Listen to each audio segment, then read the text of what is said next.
DB하이텍이 실적도 좋고 다 좋은데 지금 문제가 발생했어요.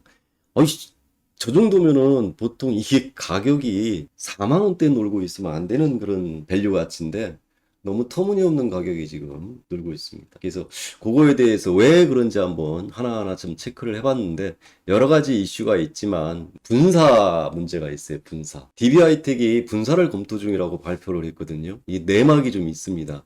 이게 지금 주주들의 반발이 이루어져 갖고 소송까지 들어가고 있는 상황이거든요. 여기 있잖아요. DB그룹 5월 달에 공정거래위원회로부터 지주회사로 전환됐다고 통보를 받았어요. 이 문제가 여기서 발생한 거예요. 왜냐면은 이 지주회사가 된다 그러면은 요 조건이 완성이 돼야 돼요. 그러니까 지주회사로 됐을 때 얘네들이 갖춰야 될 조건이 있는데 이게 이제 왜 얘네들이 지주회사로 전환이 됐냐라고 통보를 받을 수 있었냐면은 주가가 올라가면서 그게 이제 충족이 되고 그랬거든요. 이거 사실 이거는 저 재무 그쪽에 관련된 팀장이 욕을 먹어야 될 일이에요. 왜냐면 이 정도는 예측 가능한 일이기 때문에 요걸 갖다가 어떻게 극복을 해 나가느냐에 대해서 대책을 세웠어야 되는데 얘네들이 이 분사 발표에 있다 그랬잖아요. 분사. 그죠? 분사를 발표하는 불사 검토 중이라고 한 발표가 요거 통보받은 시점하고 거의 맞물려 버리는 거예요. 이거 눈에 봐도 하나주 소액주주가 볼 때는 아니 이거는 꼼수 쓰려고 하는 거 아니냐. 그렇게 돼버리는 거죠. 그래서 얘네들이 자산총액이 5천억 원 이상이거나 그 50% 이상 요건을 두고 있는데 DB가 이를 충족한 거예요. 왜? 주가가 크게 오르면서 지주회사 전환 요건을 충족하게 된 거죠.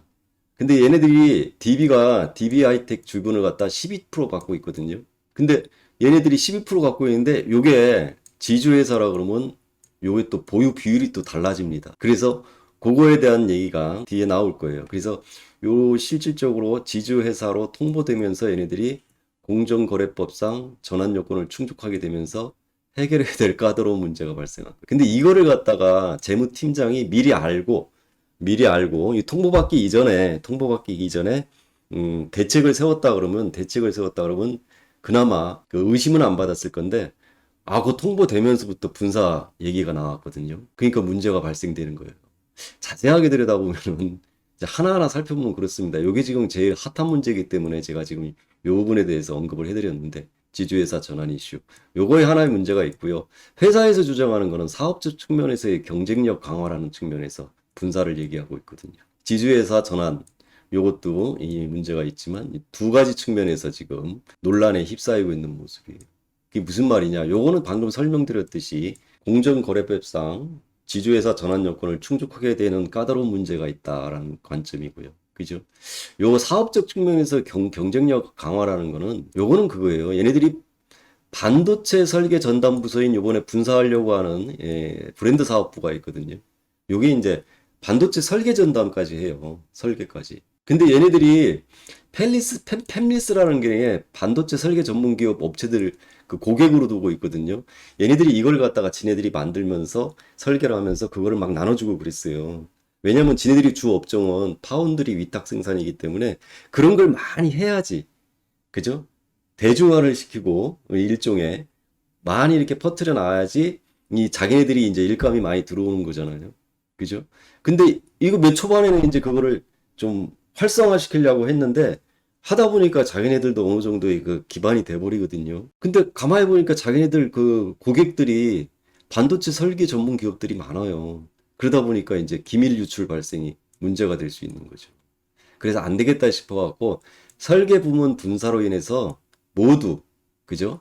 파운드리 위탁 생산하는 것도 수익 내고 요것도 설계 부분 분사 이 브랜드 사업부도 수익성을 높일 수 있다 이런 조건으로 각각 따로 분사시켜서 집중하기 위해서 그걸 갖다가 검토하고 있다고 발표를 해버려요. 근데 그 시점이 이제 요 지주회사로 전환됐다고 통보받고 까다로운 문제가 있다라는 거를 이제 인지하면서부터 그 시점하고 맞물려 버리는 거죠. 소액주주 입장에서는 야 그게 뭐냐 이거 봐라.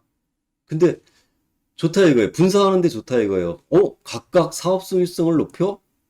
그죠? 근데 여기서 이제 주주들이 걱정하는 게 문제가 뭐 있냐면은 LG화학이나 SK 거예요. SK 이노베이션인가? 그 회사가 있는데 이 회사도 분산시키면서 이 모기 그 지주회사 그 주가가 많이 떨어졌거든요. 이런 전례가 있다 보니까 아 이거 봐라 이것도 그럼 이거 분사시키면은 이거 주가 떨어지는 거 아니냐? 주가 떨어져 가지고 이거 지주회사 그 전환 조건 그거 미달로 만들라 그러는 거 아니야? 일부러 떨어뜨리려고 하는 거 아니야? 이렇게 돼 버리는 거죠. 근데 현실적으로 그거는 조금 무리수가 있고요. 왜? 차이가 있어요. 차이가. 무슨 차이가 있냐면은 LG랑 SK 얘네들이 분사한 거는요. 이 그 업종은 주된 업종이에요. 주된 업종. 얘네들이 실질적으로 배터리 관련 업체거든요.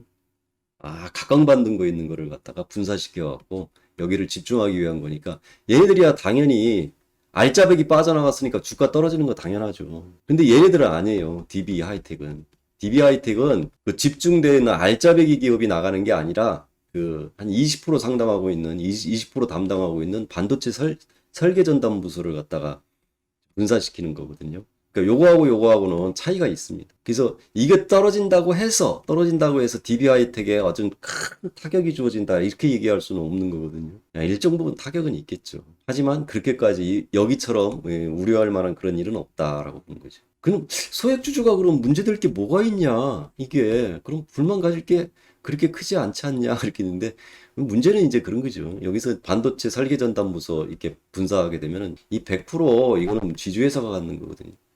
주주들에게 소액주주들에게 안 돌아가요. 그럼 실질적으로 뭐 도움 하나도 안 되죠. 그런 상황에서 이 일이 추진되고 있는 상황인데 그래서 요거 같은 경우는 지주에서 전환 이슈 여기까지 얘기를 했는데 그래서 나온 방식이 이제 이거라 그랬는데 요게 뭐냐면은 전환 요건을 충족하면서 해결할 까다로운 문제가 발생했다 그랬잖아요. 그죠? 그게 뭐냐면은 상장회사의 지분을 30% 이상 보유해야 돼요.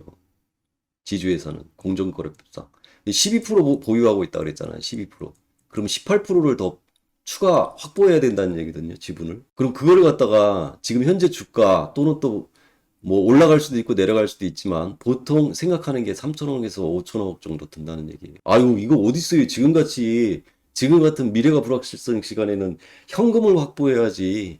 현금을 써가지고 이거를 갖다가 지분을 확보한다는 건 상당히 위험한 일이죠. 그러니까 과도한 부담이 되는 게 사실이다. 이게 맞는 거죠, 이거는 사실. 근데 주주 입장에서도, 소액주주 입장에서도, 아, 그럼에도 불구하고 이건 아니지. 주주 입장에서는 어떻게 하겠어요? 제가 만약에 소액주주면 어떻게 하겠어요? 니네 18% 이거 확보해. 어? 그게 공정거래법상 니네들이 지주회사들이 가져야 될 지분 아니야? 확보해. 지분 확보를 하려고 나서면 어떻게 되겠어요? 주가가 날아가겠죠. 이 18%를 어디서 구할 거예요? 아이, 소액주주 입장에서는 구하라 이거죠, 니네. 얼마나 좋아요. 그러니까 회사 입장에서는 이렇게 할 수는 없는 거고. 그렇다고 이게 주가를 의도적으로 다운시키려고 분산시켜가지고 아무래도 이쪽으로 유도하는 게 좀 더 지네들한테는 유리하다고 본 거죠. 주가가 다운이 되겠지만 그렇게 큰 차이는 없을지라도 실질적으로 한번 이것저것 얘네들이 회사 입장에서는 그렇게 소액주주들을 갖다가 설득시키면서 지네들이 원하는 목적을 이루려고 하는 거죠. 그죠? 그래서 나온 방식이 분사 방식이다라는 얘기죠.